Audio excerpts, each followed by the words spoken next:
My name is Metsch. I am a junior at the Institute of American Indian Arts, and I am from the Little Traverse Bay Band of Odawa Indians. NMAI Leadership Program is a program where they invite artists from all over the Americas, so Canada and Mexico as well. And what they do is they invite us to come work with the collections and meet all the different departments that can help us in various ways.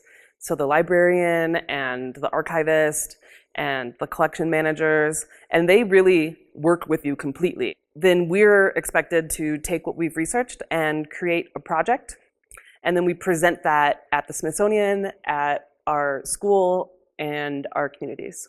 I went to NMAI to document objects from my region.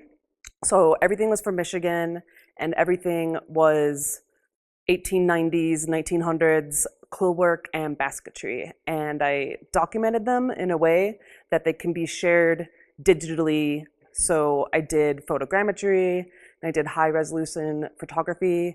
Right from the start, we had a schedule where every hour we were at a different place, either researching the photo collections or working in the actual physical object collections or meeting with people that pertain to our work. So the first day was a whirlwind. I'm adopted, so I wasn't raised with my Native American family. So I don't know a lot about my cultural traditions, and it was really cool to be able to see these significant items from our tribal's history. Our tribe's really rich in paper documents. Like we have, all of our treaties and everything throughout all the years, but we actually don't have a lot of physical objects.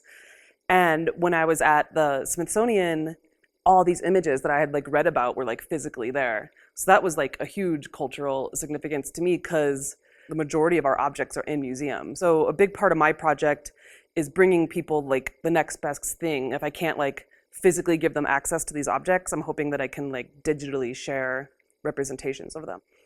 So I conducted photogrammetry of the objects, and I also did high resolution HDR photography. And I'm going to Michigan this summer to shoot in 360 at my tribal land. And I'll be making a full dome film that I'm hoping I can share a variety of ways. I can share it here at IAIA at our dome. I've been talking to a few small planetariums in my tribal region. And theoretically, I could even project it into say a teepee or something at powwows and stuff, which would be an even more accessible way for people to see these artifacts. I was there with such a digital agenda, but I actually ended up leaving really inspired to learn the actual traditional techniques. And so just 2 weeks after I went to NMAI, I was actually able to learn how to make the traditional black ash baskets that I had just worked with at the collections.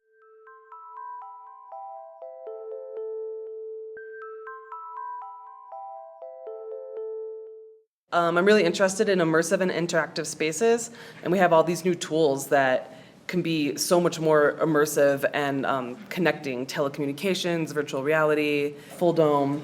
So we've been creating a virtual museum here at IAIA. We're photogramifying objects from our collection so that people can interact with them virtually.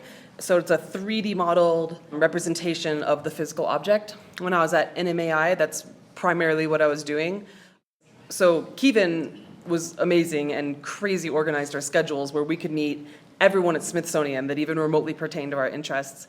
So a huge part of my project is sharing what I've done.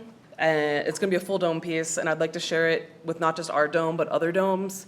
I think it's really important that we not just continue the story of the history of everything that we've done and what we're doing, but that the current generation knows what the current generation of artists are doing. And a lot of museums are kind of problematic in that they place Indians and indigenous people in the past. And I think NMAI makes a huge effort to really continue the dialogue where current contemporary emerging artists are part of that dialogue. And I'm really grateful for that.